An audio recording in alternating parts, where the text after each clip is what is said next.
top of this year, baby, they was you coming back. February. Yep. So work from where? Work from your office.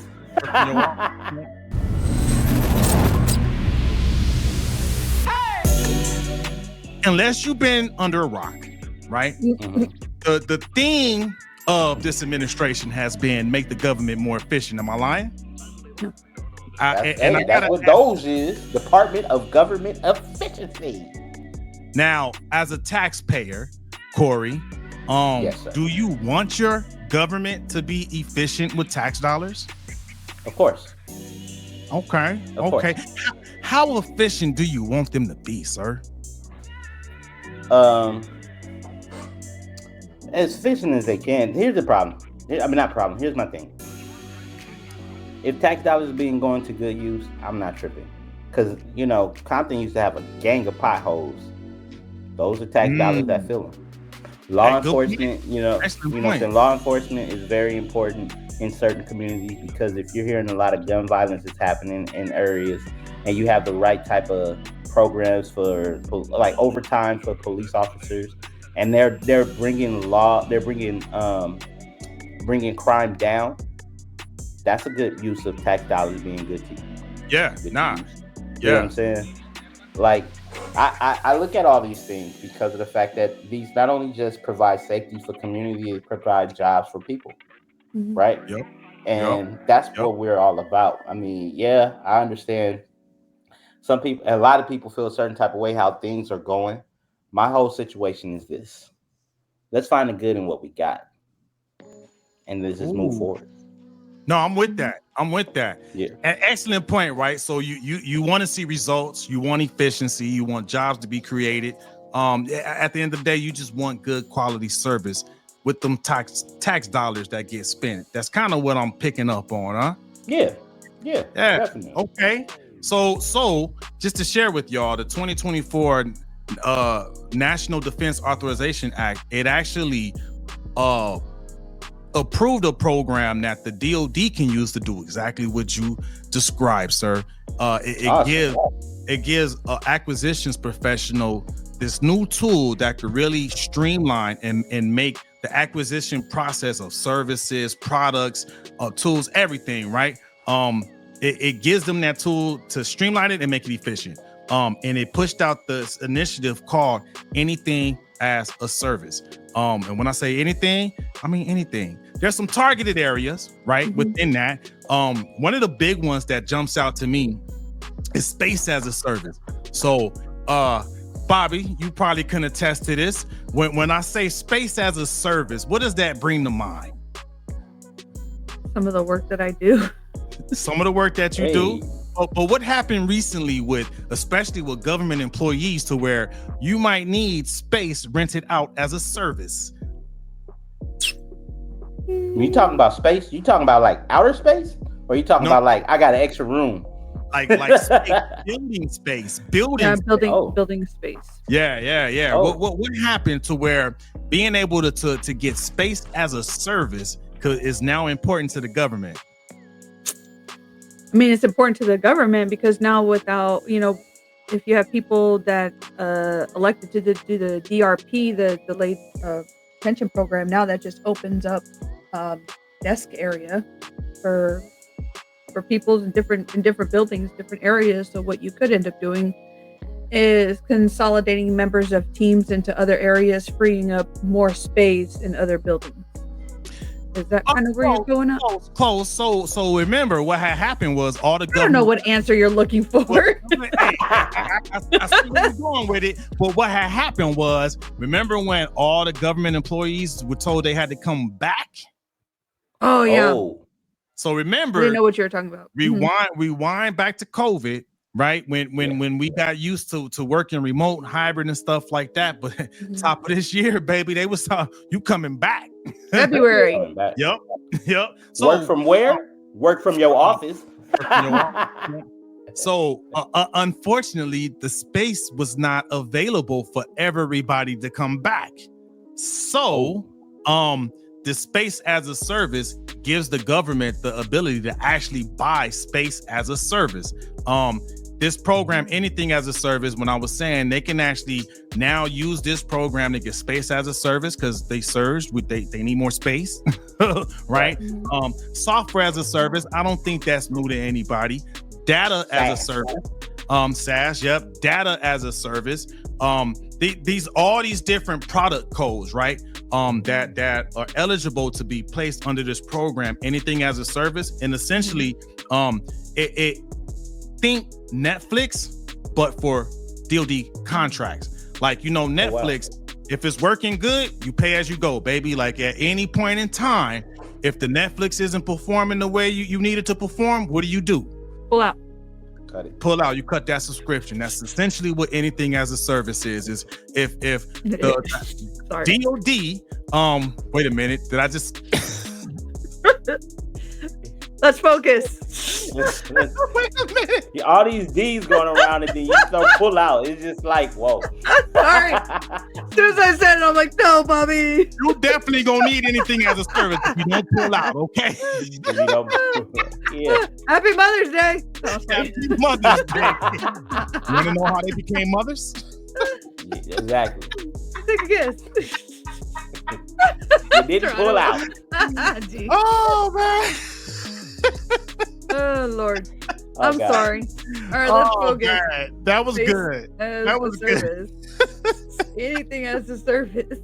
Anything as a, I guess, I don't think that's going to be approved as one of the anythings that could be acquired using tax dollars. I think that's how a lot of scandals happen. That was good.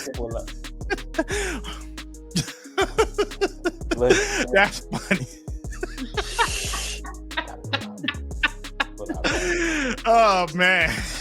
I'm just gonna leave that as a marker. Let's go. We're gonna talk about it again, I promise you. It's gonna be like, I think what Corey mentioned earlier was pretty much on point with what the expectation is of if our government tax dollars are going to good things. I think that's something, regardless of what side of the aisle you can sit on, you can get behind that. I think the only thing I would add onto what Corey said, I won't take anything away because I'm all for more police officers in certain communities and stuff to help keep crime down, filling potholes. I'm all for that and stuff. But I think essentially over time, I would like to see a lot of transparency within the government. There's so much shady crap happening all the time. And I would like to say, oh, okay, hey, this year we spent this much money from these organizations and it was able to help fix homes for veterans, or is able to go help the needy or the disabled in these communities or something like that. Really pinpoint where our tax dollars are going, because I think that would kind of free up a lot of questions as to where's our money going. I don't want to see billions of dollars being given to other countries. The goal of anything as a service. So it's and again, that goes back to the Netflix model, right? The subscription-based pay as you go, to where the type of reporting that's going to be set up under this is going to give those government contracting officers that ability to see, is it working the way we want to? Okay, cool. And they'll be able to keep using it. But if it's not, like you said, they cutting that subscription. You're right there. So, but also too, one of the things where I think, if you've never been around government contracting, Corey, the acquisition process is pretty long and strenuous. Oh yeah, it's very expensive. The traditional way that at least the Department of Defense, the traditional way, it can take a lot of time. It could cost a lot of money. The administrative overhead that comes with acquiring a contract, it can get pretty pricey. But the anything as a service gives contracting officers a tool to streamline it, make it fast, get it quick. There's a few different product codes like cloud, data that we talked about, space as an actual physical space if you need extra space to put people coming back to work. The way that program works, they can enter these product codes under that program, and if it gets approved, they have to be able to award that contract within 100 days. That's quick. Oh, wow. Yeah. They have to be able to award that contract within 100 days. So let me ask this question, right? How can they forecast? How can they forecast the benefit of the contract if, let's say, they have, say for instance, the contract is a term of a year, right? Or I know government contracts got to be longer. But I'm just saying, if it's a year, and in the first 4 months they don't see progress, but it could be just a downturn in that particular industry, would they just say, let's go ahead and cut this $1 million contract that we have, and then so will they? So who benefits from the process? I mean, do the company have to pay that money back, or they just count it as a loss, or does somebody else pick up the remaining part of that contract? Or you see what I'm saying? Because I'm thinking, I'm as a salesperson. So I need my acquisition professionals out there to chime in on that. And this is new, so I'm not gonna lie to you. That's a very good question. You gave me something to get back to you on that. However, I know this: if they're not getting the quality they want within a specified amount of time, this gives them the ability to cancel that subscription and again be able to re-award that contract within 100 days. So it gives them that ability to move quick. You're not giving me what I wanted as a service at the quality level I needed at, then you getting replaced, baby. But what I'm looking at is like, okay, the person who loses the contract, do they have to forfeit over that money? I think that's gonna be contract by contract, however that was negotiated. So because all contracts are negotiated differently, so I can't say one size fits all. I'm the acquisition professional, I don't know. I mean, because if they receive the services, I don't know if they can get that money back unless people were being malicious and negligent. But that's I think it's gonna be on a contract by contract basis and whatever was negotiated. As far as how the money goes, I think it depends on what's written up in the contract, because contracting is such a it's very vast, because you have big companies that have been doing it for so long. It's easier for them to kind of get contracts because the government already knows they have the manpower available to meet a mission standard, whereas there are some smaller companies who maybe the government hasn't worked with before, so they may put them on a 1-year contract and kind of see how they go, and depending on how well they perform, they may end up either extending the contract, or either that company can rebid on the same exact positions. They'll get first rights to the bid of the contract if they deem towards the end of that contract that the partnership is working out. Yeah, I think it just really depends on the type of people that you hire. Yeah, depends on the contract. There's so many different factors that would go into that. I don't think if they're not doing well in 4 months, because that's really a small amount of time. That's a short amount of time. Now, a year time frame, and you're bringing in crappy people, they're not performing well, mission's not getting done. Chances are, when that 1 year is over, that is it. That is it. Yeah. But I could tell you, because I've been contracting for so long, the good thing about a lot of the spots that contractors fill is that even if the company that you work for does not win that contract, the position is still there. So whoever bid on that contract and won, that doesn't necessarily mean that you lose your job. Most of the time they still offer you the same job. You can either keep the same pay or get a small pay bump. It's not anything major, but sometimes those things happen too.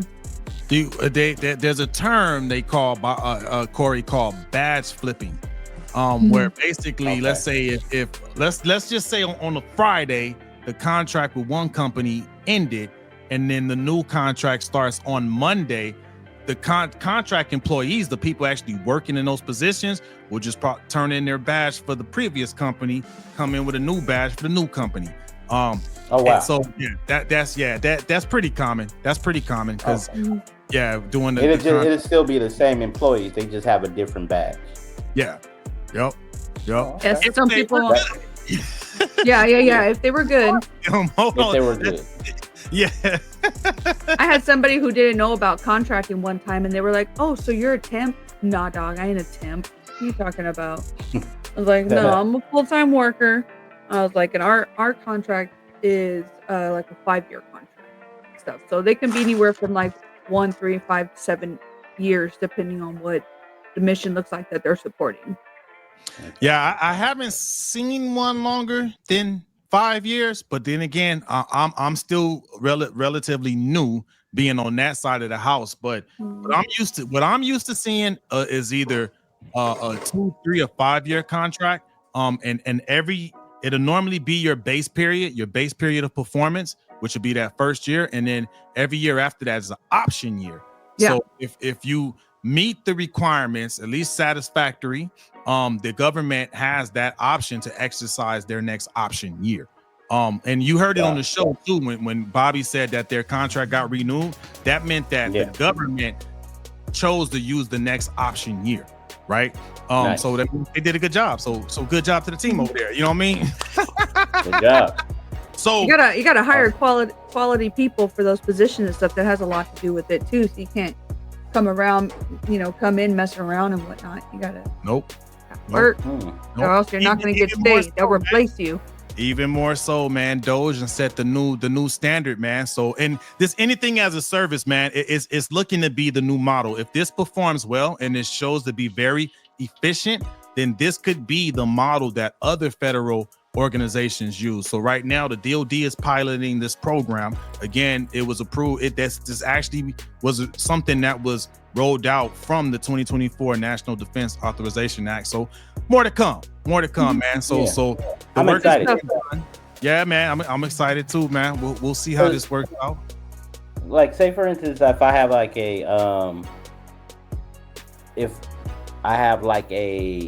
and I guess I have to be military, but if I had a military podcast, right? And I wanted to get a contract with the military with my podcast, then that'll be something to be able to submit to them. And if they say, hey, you know what? We're not getting the message out for what we like. We're just going to X this, right? We're just going to cut it off. They can do that.